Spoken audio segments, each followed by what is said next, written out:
Okay, welcome, welcome. This is the last, I don't want to say to save the best for last, but we saved a pretty good one for last year, right? So we have a star panel here. I'll let each one of them introduce himself, but we have Bill Taubman, the COO, founder, second generation, small little mom pop real estate company called the Taubman Company, right? Justin Stewart, co-founder of Industrious. First generation, good job, good job. Rebecca Fitz, director of real estate at Leap, which got introduced this morning at one of the earlier panels. So thank you and welcome. Thank you for coming. So I'll let each one of you kind of introduce yourself, give us your story, so everybody kind of knows how you ended up where you ended up, and we'll start with you, Rebecca. Sure. So I had a whole other career in PR. It sounds a little bit like I did not want to be on Wall Street. I was in PR and marketing on the retail side of the business, and when the market fell out, I was looking around for what I wanted to do next. I did my own pop-up shops. Very shortly after that, the big malls came calling, the big REITs, and so I did a tour of duty through GGP, Brookfield, Westfield. Went out on my own, went into Warby Parker, and then went to Leap. Great, okay. Welcome. All right, Justin, tell us your story. Right. Hi, everyone. Excuse the voice, not sick. I've just been debating with my wife for the past 4 nights. Oh, wait, I haven't even told you about having a third kid. So if this panel can go till midnight, I'd be very appreciate. Right. Zone defense now, no more man-to-man. It's been a long few nights. It's like going after Tom Rickles.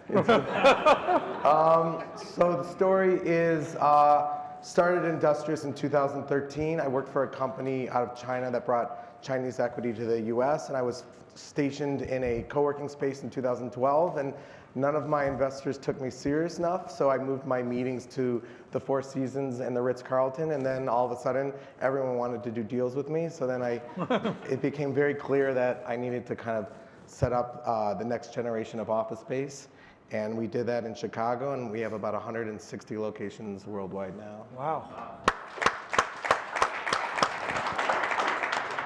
Bill? Including 2 of them at Taubman Mall. Right. It's very true. And We're going to talk about that. Right, and we have space to lease. Okay, Billy. Anybody Just needs relax. office space. We have plenty of empty desks. Just in one location. So, my father founded the company. He was one of the early founders of the industry, founded the business in 1950. And like most of the founders of the industry, the mall industry, I should say, came out of the Midwest. And the mall business grew as the interstate highway system grew and as towns grew and became more suburban in nature. And my brother and I run the company, and we're now partnership. We were public since 1992 and went private in the middle of COVID, which was a little complicated. So I actually haven't done anything public like this in a long time because we're no longer public. So therefore, I'm barely in public forums. So this is only because of you. Thank you. Thank you, Bill. So perfect segue. So 70 years, over 70 years in business. You've seen so many changes.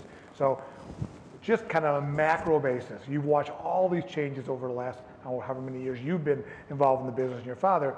What's uniquely different about what's going on now compared to some of the other transformational times? How would you describe this particular time differently? Whenever you're in the middle of something, it always feels like it's unique to some degree. But a lot of what's happened in COVID is reinforcing trends. And you've read this many places that already existed. However, there are a few things that have changed. And, I think that, and whether or not these are permanent changes or not is unclear. We'll see over time.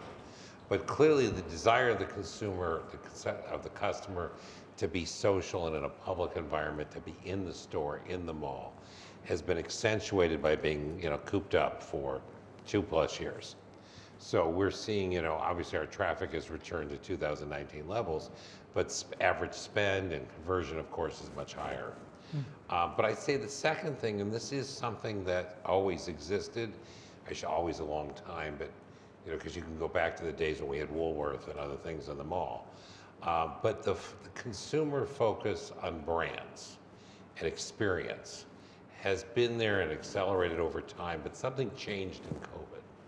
And it's as if, having been cooped up sitting at a Zoom screen or whatever, they almost define their existence more directly with what they buy and what they experience. And I think that while it's a continuation, there is something material that's changed. And I also think the view that many consumers have that what they're buying is an asset rather than an expenditure also changes the way they view what they're buying. What I mean by that is if they think they can resell the purse on Rebag or eBay or whatever, suddenly it isn't just about lifestyle. I'm buying a Chanel purse, I'm gonna use it for a couple years and then I'm gonna throw it out or give it away. Now I can resell it. And if I can resell it, it becomes an asset, just like a car or an antique or something else. And I think that is somehow or other, I think in COVID, all these things came together and have changed the way in which consumers view objects and their lifestyle. And for the good, and the other thing that's happened, it's a long answer, I apologize, everybody. It's okay, that's why we brought you, Right, because because you can kill, I'll talk you can for kill the 45 time. minutes. Yeah, we know. Right. I can fill the time. But I do think the thing that, from my standpoint, this is one thing I can impart, particularly from my business, is that it's been true for years that the good malls were getting better and the bad malls were getting worse. But wow, what an acceleration. I mean, I have bidding wars for space at Short Hills and Beverly and Cherry Creek and Millennia. I mean, I'm quoting people and I'm saying it's good for a week, and I'm getting 20, 30, 40% more rent than I was getting in 2019 at the good centers. Now, at the mediocre centers, it's a really very different thing, and there isn't nearly the same demand. And so you do see this intense bifurcation along with this sort of de-urbanization, which also is a COVID aspect. And while it was happening before, there's no question, this issue of New York, LA, San Francisco, and Chicago. And I almost look at the four of them uniquely. The suburban shopping centers around those cities have picked up enormous market share. And we see it in the sales receipts that our tenants, where they have consumers who are shopping on Madison Avenue, they're shopping at Short Hills. And now whether or not any of this reverts back, that's an interesting question. How much of this is permanent and how much of this is transitory? How much are we living through a bubble that's the reverse of the Peloton bubble? When does she go back to work in New York and therefore shop in New York? Does she go back full time? If she's only working 2 days a week or 3 days a week in the office, does she decide it's easier and more convenient to shop at Short Hills rather than shop on Fifth Avenue? Does she go back? I don't think anyone knows the answer to these questions. We'll find out, won't we? Oh, that was his hook for me to shut up. Yes, Okay, thank you, good job, thank you. It was subtle. Well, we could It do was that, it's very okay. subtle. Did We you could see do that? that. All right, so we obviously have two people sitting next to you that are that are unique tenants, okay? So Rebecca, why don't you explain, because I think when I talked to you on our Zoom meeting, you explained to me the relationship between you and your retailer. So why don't you explain your relationship between you and your retailer and the relationship between you and your landlord, because it's an interesting, unique model that you're filling that I don't think, to my knowledge, didn't exist 5 years ago or 2 years ago. Agreed. So our relationship hopefully is very good with our retailers. Well, yeah, that's not what I'm talking about. Talking about your contractual. Yes, What's the yes, relationship? Yes. So what Leap does in kind of a nutshell is that we take the risk out of doing physical stores for direct-to-consumer brands and modern retailers. And how we do that is really everything from soup to nuts. But you can imagine if you've only operated e-com, how daunting running a store is, creating a store, getting the real estate. And so hopefully hopefully, again, in taking the risk out, reducing the cost, doing everything based on data, we are showing a lot of success. And so, but our relationship is very unique on the real estate side because that's one of the riskiest places when you go from e-com into the real world. And so what we do when we work with landlords, we consider landlords our partners, including Taubman Properties, where we had some great experiments, where we have rebranding rights, and we also cluster stores together. And what that does is allow us a couple of things. One, if a brand is underperforming in their space, that we can put in a higher performing brand with the landlord's approval. And certainly that has happened before in history, but not quite this way. It's not a sublease, it's really language that is in the lease.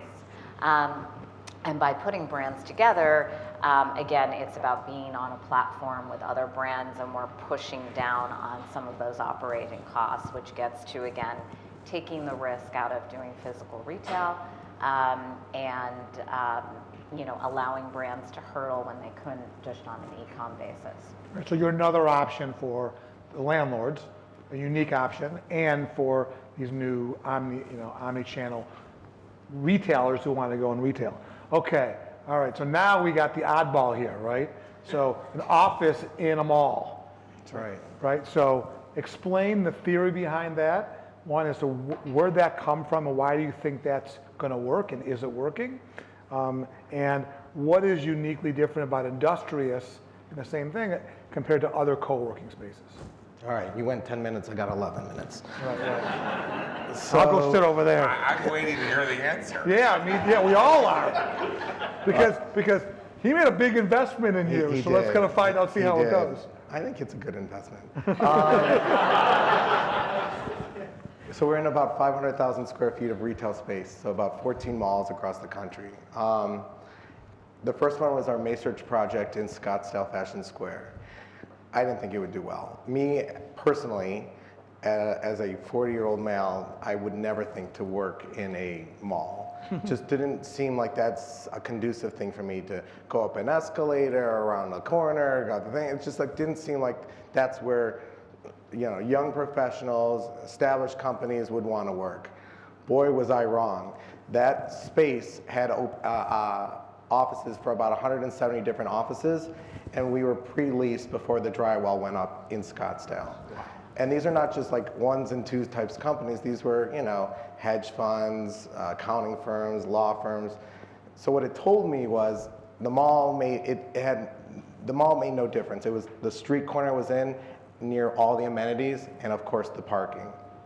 So we expanded that thesis and grew across the country in different retail settings too, with Mr. Taubman over here, and it's been a success for some of the locations. He's going to tell you that our Kansas City location is struggling a Where little there's bit. a lot of office, ironically, and it's always been an office area. We're in Kansas City. Yeah, Kansas City Right, is Well, it's because not a Taubman Mall, so that's probably why. No, it's a mixed-use environment. It's an open-air mixed-use environment. That's the irony of it. Right. Go ahead.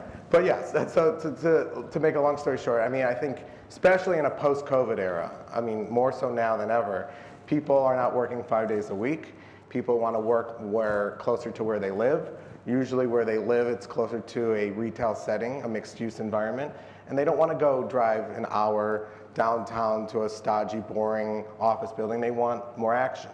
Usually there's more action in a retail setting. So our locations in retail settings are, more successful than our actual office buildings today, which is more ironic. But we can't get enough of it. So we're growing more in the retail aspect this year. So let me just kind of pile onto that because I think it affects everything here. So is that industrial space somehow different?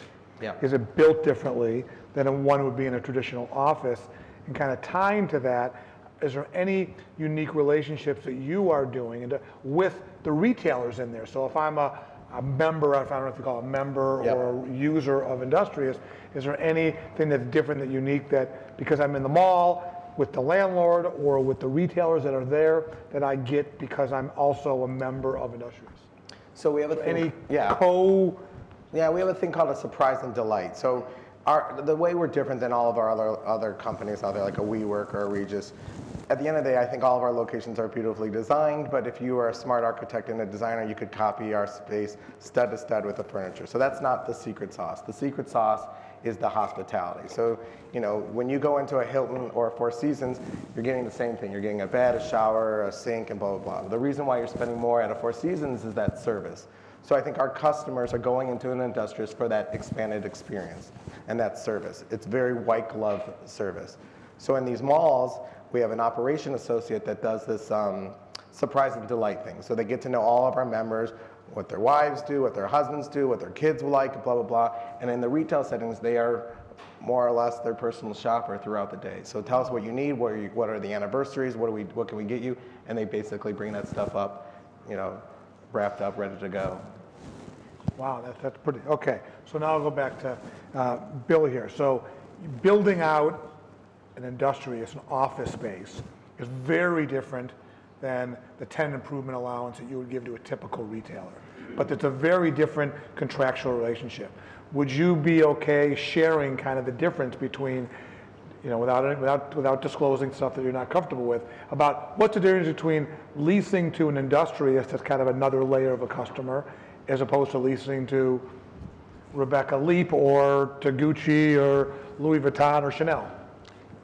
Yeah, it's very different. First Right. of all, they're not really, they're a tenant, but they're not really a tenant the same. We're really partners. So we're each putting in money, though I'm putting in the bulk of the money. It's true. That's why you got to get closer to the This is just Yeah, objectively well, factual. we knew that. We want to see how you react to that. And we have a percentage sharing relationship with the floor, basically, in terms of the payments. But it's really percentage sharing. Whereas if I'm leasing to a tenant, typically I have a fixed minimum or gross rent. And then we've got a percentage sharing above. But the bulk of the income is in the minimum. The bulk of the income to me is in the minimum. It's changed a little because during COVID, we made all these funky deals with a lot of the tenants that were in bankruptcy or in financial trouble, where we converted some of the minimum rents and took higher percentages. You know, so if I was at, you know, $100 a foot gross with 5% over $1 million, just to make it up, we may have converted that into a 15% of sales with a floor of 500,000 or whatever. You know, as a way of reducing the risk to the tenant, but increasing the upside to the landlord, should they do well. And so in that sense, in those deals, which are starting to be replaced because those leases are coming up because they were typically shortened or that we were given kickouts that gave us the ability to get rid of the tenants.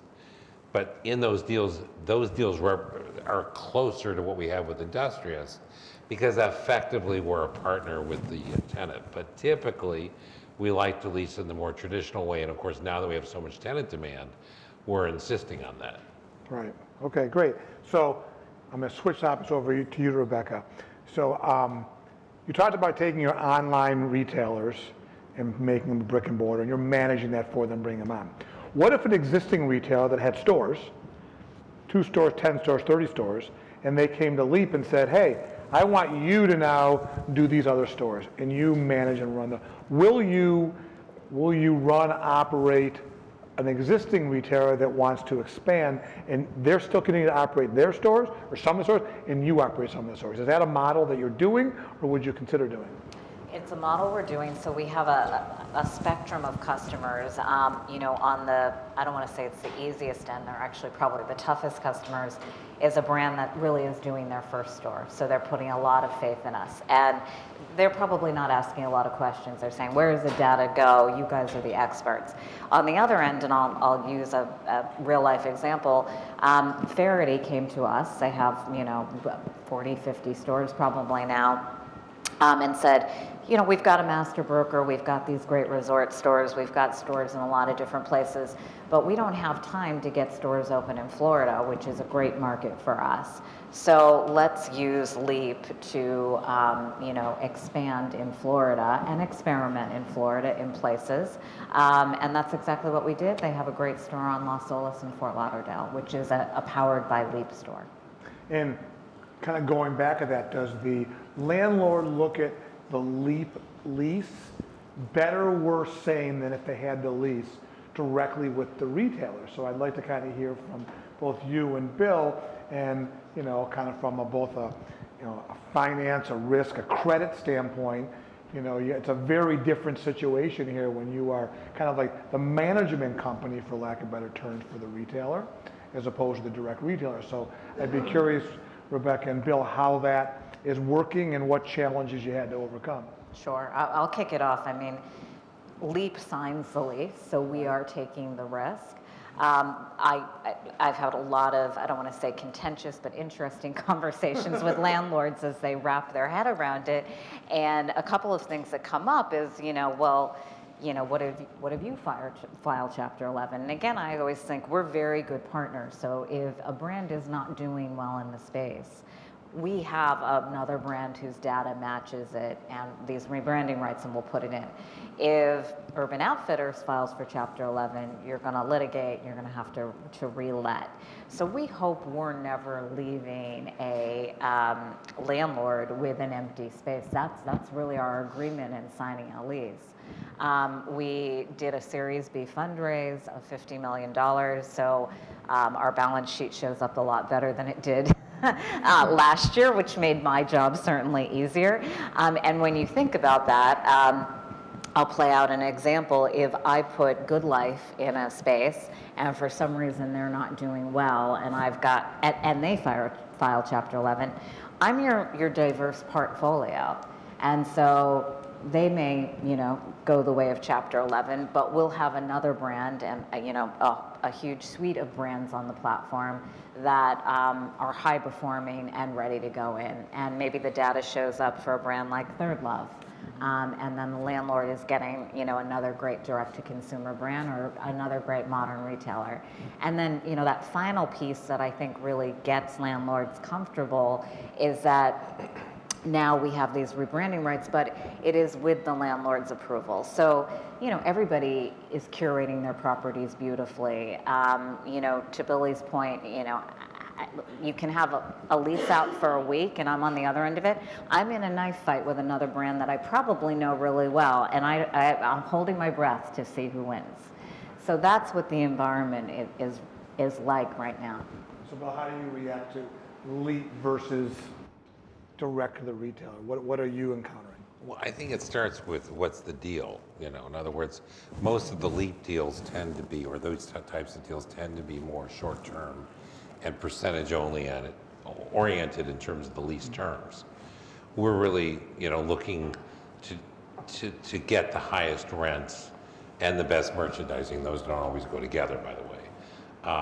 But in theory, it doesn't matter to us. In other words, we want the best tenants at the best rents. Years ago, we leased Van Cleef and Arpels at Short Hills, and at the last minute, they decided to have London Jewelers run it.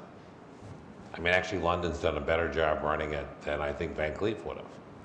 And they're still there. We just renewed the lease after 10 years.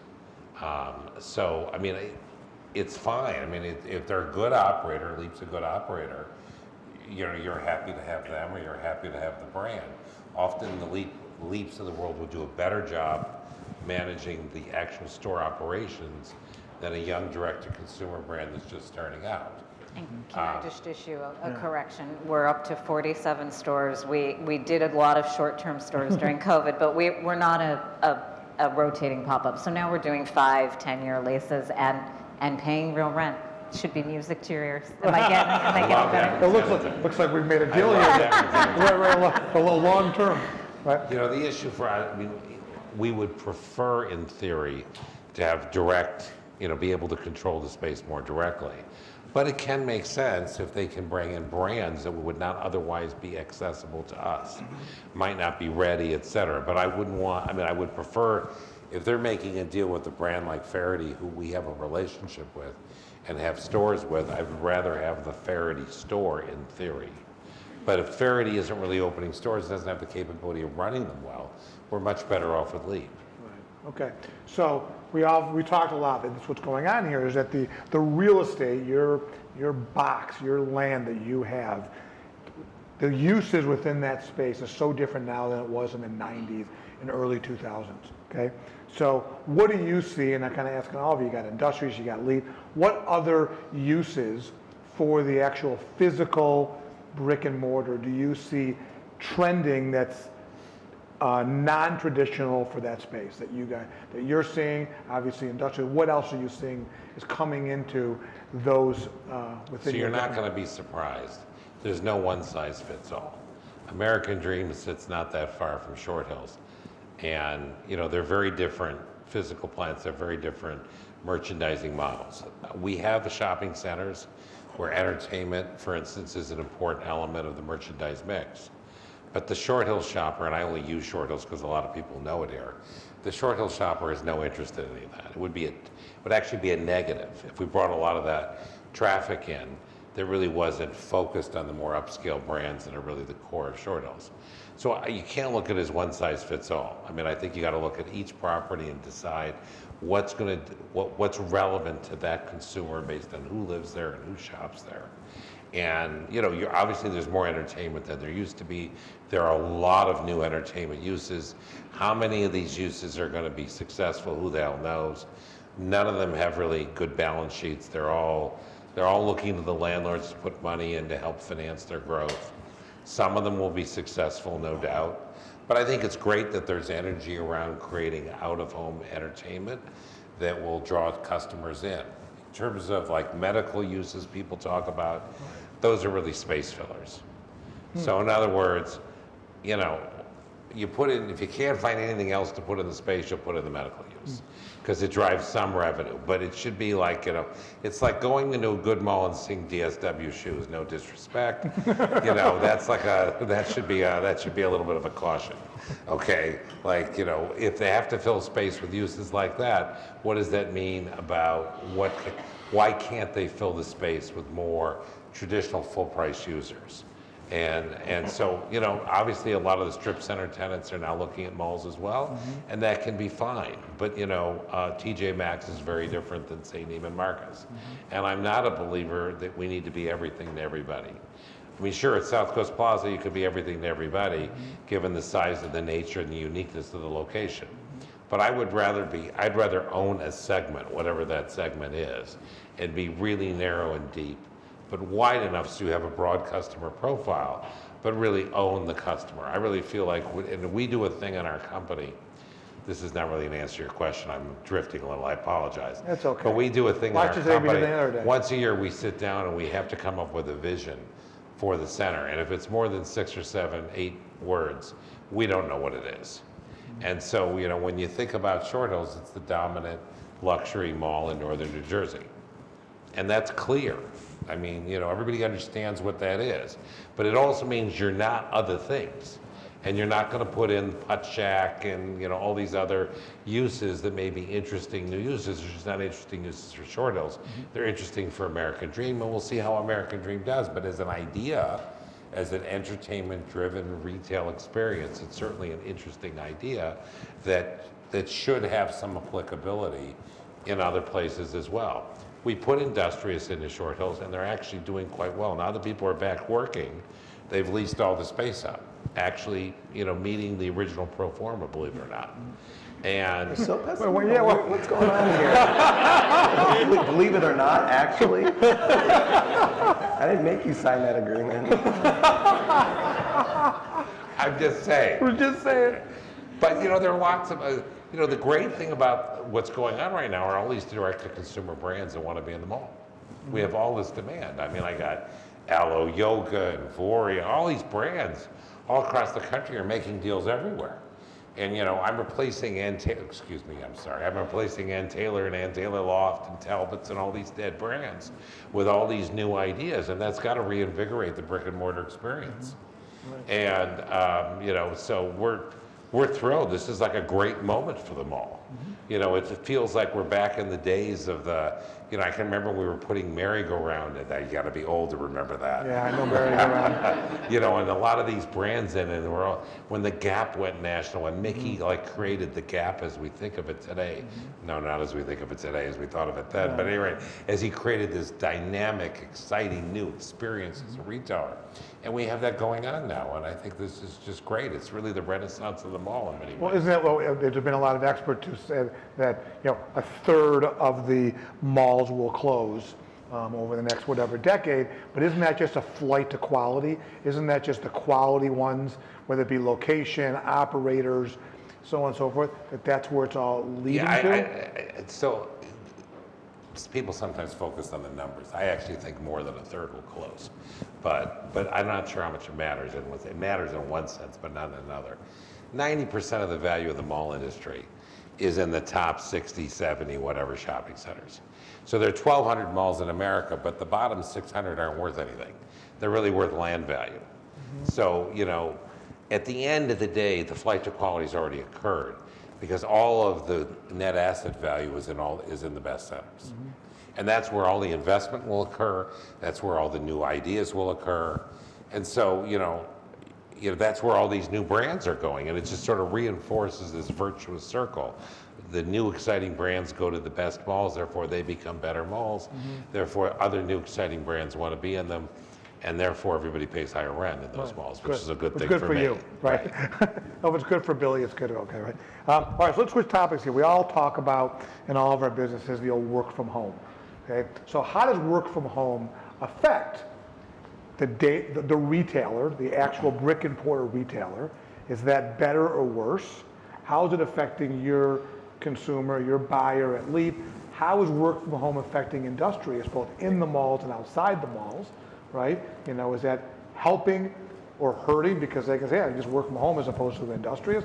And how are you seeing, Billy, is the work from home because, hey, if you help, people are just working Tuesday through Thursday at the store, at their office, so Monday and Friday, they got more time to go shop. So I'll start with you, Rebecca. So tell us, how is the work from home affecting your business? And I guess on the side, I'd like to hear on your corporate side, your team members at your corporate offices, are you work from home or in your office? So just maybe kind of tell us that so we can see what's going on in your business. Sure. So in order, I think working from home helps retail, and I'll be one of them, and I'm a gold medalist shopper, but, if I can be, I know you do, I can be, have a, conference call going on and be, trying on a Nottam sweater at the same time.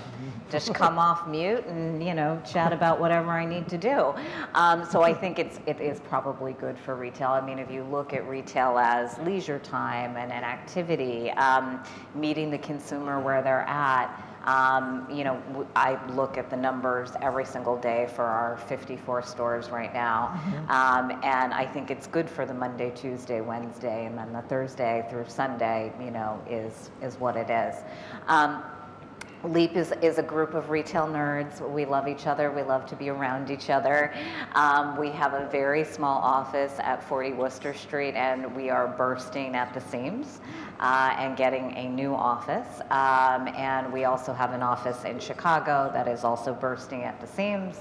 And we will grow in Chicago as well, and even LA. So I don't know if it's startup life that is this enthusiastic about it, but that's what we're seeing and feeling right now. Great to hear. Yeah. Justin, what's going on with your world? How do you think the work from home is affecting Industrious and your corporate world?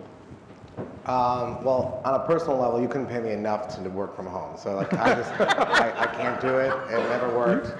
And he's a newlywed. So. I know, exactly. Third child on the way. B. So, what was interesting before the pandemic, and I'll use Coca-Cola as a real life example. If you wanted to work for Coca-Cola, you needed to move your family, your life to Atlanta, Georgia. Then you had to find a house, and then you had to commute to downtown. That was the way you worked for Coca-Cola. Post-pandemic, Coca-Cola said, hey, listen, there's smart people all over the world, not just in Atlanta. Like, no shit. And they're like, all right. So they're like, okay, well, help us, because there's 7 people we want to hire in Nashville, there's 10 people we want to hire in Tampa, there's 12 people we want to hire in Plano, Texas. And this is where the Coca-Colas of the world, and there's many examples, are saying, I can't just hire people at our headquarters anymore. So Coca-Cola is a real life example, just put 14 people in the Walnut Creek location in San Francisco with Macerich. Now, no way would Coca-Cola have ever thought about putting their employees in a mall, but they did. And I think that's kind of what's happening now. These large companies have recognized, I don't need 400,000 square feet of office space. Maybe I need 200,000. And the other 200,000, I'll distribute it all over the country. It's just saying, we Sachse Construction built out some space for a small competitor of yours in Yes, Detroit yes. for a large international accounting firm that went into one of your competitor spaces. We won't name them because we won't talk about that. Okay. So, but what about your corporate? So your corporate team members that work at corporate, you're based in New York, correct? Based in New York. Right, so what about your corporate? I wish I could get people, I mean, it's so funny, like I eat what I sleep, like it's the whole thing is like I can't get my employees to come in 5 days a week like I do and like my partner does. So what we've said is that 2 to 3 days a week, that's the norm. We're actually doing our company offsite next week where we bring 400 people to a campsite in Georgia. Not a camp. Well, it's like it's a something like that. But yeah, and I think people just need. They were freaked out in January because of Omicron, and then February it was Valentine's Day. I don't know. And then, but now here we are today, and I really do think like the weather's starting to get nicer. Like we're seeing more people in our corporate office. I really do believe that like come June, come July, like they're all going to come out. I really believe it. But I think right now our headquarters is about 1/3 full most of the time. Right. All right. Billy, what's going on at the Taubman Company in Bloomfield Hills, Michigan? We're 2 days a week in the office. We're having trouble getting people to 3 days a week. I don't think we're going to go back to 3 days a week till the end of the year. And I just think it's very tough. People want this flexibility. And there's certain positions that have to be in the office all the time, don't get me wrong, but we have IT positions we can't fill unless we make them remote only. So I don't know what we're going to do, going forward. How do you maintain and grow a corporate culture without having people work together? Right. I mean, Zoom is just not the same thing. How does a young person learn? They learn by watching the old gray hair people like me, or not so much hair, but whatever, at the meeting. And then they come up to you after the meeting at the water cooler and say, I saw you did that. Explain what you were doing there. Just that's how they learn. And if they're not in the office, how are they going to learn? But it doesn't matter what I think. Okay, I'm one of the old people. Well, I've been to your office several times, and your office, as actually described, is a great culture. You can tell the moment you walk into your office. It's just pretty empty these days. Well, it is, right. So that's an interesting thing, and we actually believe that at our company, that you need to be together, build that culture, build the relationships. So, fast forward a year from now, 5 years from now, two things. One, in your company, how are you going to be able to nurture young talent for your company, for the succession of your company and the growth, of your company, if you succumb to come to the office 2-3 days a week? I really don't know. I think it's a real problem. I don't have an answer. Yeah. I don't think anybody has an answer. I mean, JP Morgan and Goldman said everyone had to be 5 days a week, but now I hear that they're quietly pulling back from that, and if people want to come in less, they're letting them come in less because they're losing people. So I don't have an answer to that question, and I think it's going to be one of the big questions, going forward. How does it? I think a recession will partly answer that question, because in a recession, people will be much more worried about losing their job, and they may come to the office because they feel like they don't have a choice. And it may take a recession to change this mood and this sensibility. Right. I didn't answer work from home. I think the biggest change in work from home is what we're selling. So work from home, we sold a lot of athleisure, and for sure. And now in the movement back from work from home, we're seeing increasing sales of dresses and dress-up clothes. People are going out in the evening. They want to look pretty. The women want to look pretty, and they want to wear makeup. They're not wearing a mask anymore, so they actually want to wear lipstick. I mean, lipstick sales are way up in our malls, and I'm sure the gentleman from Chanel could. So I mean, you're seeing. The biggest impact of this change in work from home to going back to the office in part is what people are buying. Yeah. Okay, so we've got a few more minutes, but a couple last questions here.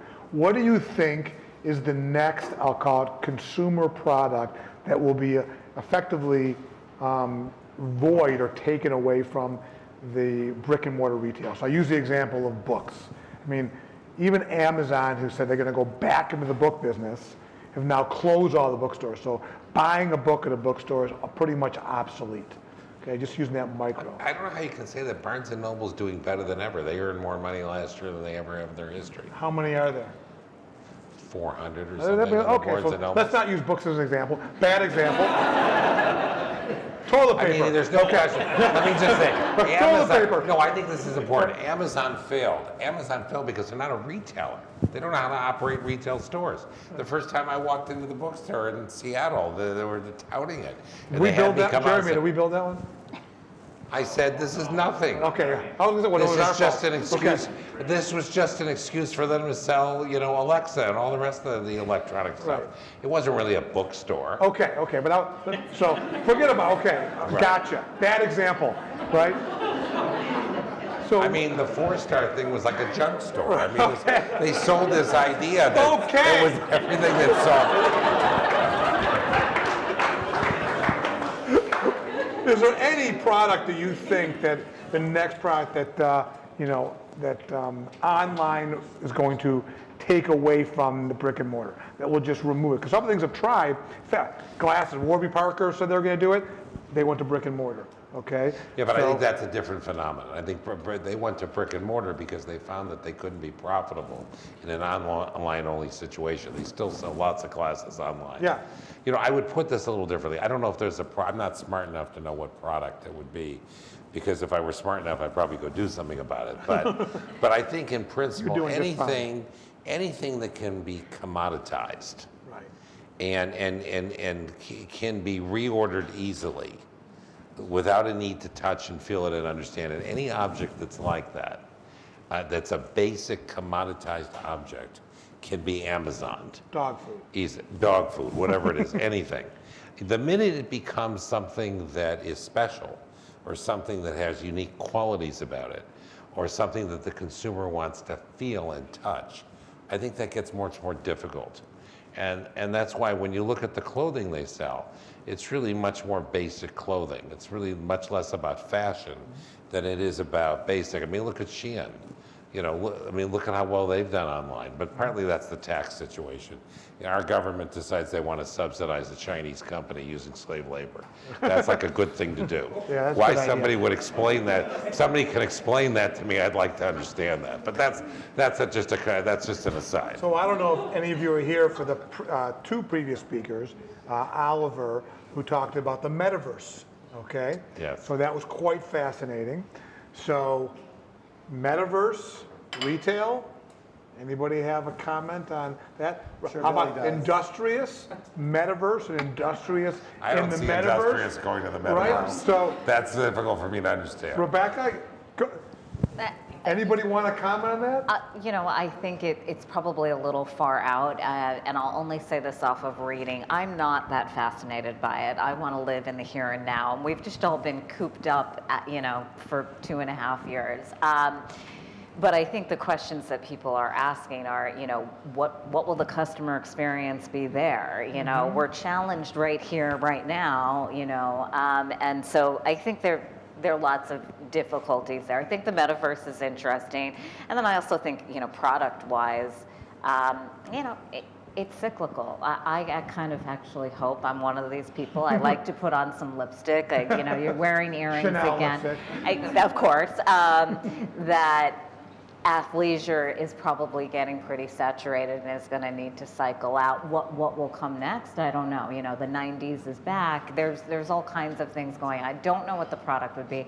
If I guessed, I would say I think health and wellness, like the Fitbit has now gone, but the Whoop is coming in, and there might be a play there. But I don't know. An Be Industrious interesting in to the see. an Industrious in the Metaverse? I think my wife wants me to live in the metaverse, but I have no idea. I'm so far removed from that The one world. thing I'll say about the metaverse is it will just reinforce the importance of brands. So if she's wearing Chanel in the real world, she's going to want Chanel in the metaverse. Or it'll just give another opportunity for Chanel to reinforce all of the other great branding they do in everything that they do. The way they design their stores, the way they market, the way they advertise, all of it it's just another avenue for the best brands to become even better. Great, okay. Questions, comments? Oh, what? You got one? What? Hey, where do we get a microphone over there? The woman in pink. Delivered by the woman in pink. You know, pink is the color this year. I just want you to So know. I have a question for William. Again, still on the topic of the metaverse here. Are you considering or will you be considering developing some type of mall experience in the metaverse in something like a Roblox or one of those gaming platforms? You know, we've certainly talked about different aspects of this with our partner Simon as well. I don't see it, but I could just be too old and not understand it. I see such a place for brands. I don't know that a mall, what is a mall? When people think of Short Hills, what are the predicates? The predicates that come to mind are all the stores that are in the mall. So what makes us special is the unique geographic collection, or the unique collection of stores and brands within a given geographic area. There's nothing special about Short Hills in LA. Doesn't mean anything to the consumer. It only means something to the consumer who lives within the proximity or is visiting in the proximity of Short Hills. So I don't know how, I don't think Short Hills translates to the internet very clearly, in the sense that it's not like you could have the mall at Short Hills and have people from around the world decide they're going to shop at Burberry or Chanel or wherever on the Mall of Short Hills site. They want to go directly to the brand sites. So I just think the metaverse is somewhat the same thing, that I think there's a place for the brands. I just don't know that there's a place for a shopping center in a given geographic location. Now, could we create a new shopping center that became a portal, that therefore made it, you know, a place that everybody went? It's possible. But, you know, what's going to excite consumers? It's going to be brands, it's going to be discounts, it's going to be the things that they care about. And unless we in some way are unique in our presentation of those things, I just think we get lost in the shuffle. Young lady in the second row. Thanks. With a lot of emphasis being put on decreasing the carbon footprint and carbon capturing and climate technology, particularly in the built world, are you finding that you're getting pressure from retailers in order to build malls more sustainably, think about parking in this way?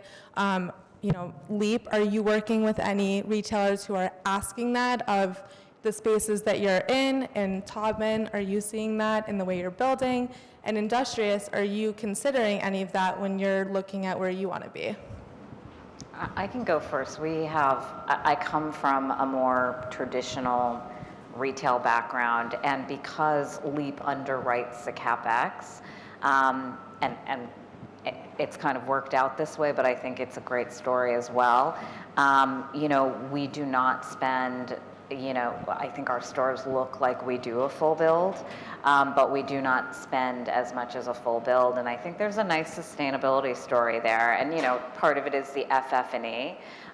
So if you're Good Life, we're not necessarily going out and rebuying FF&E for you, because these LEAP stores have some intricacies that run all the way through them. And certainly I think brands are looking to say, why should we spend necessarily $500,000 in, you know, and what if we rebrand? And so looking not only at the dollars and the cents, but, you know, what is the impact that they're having?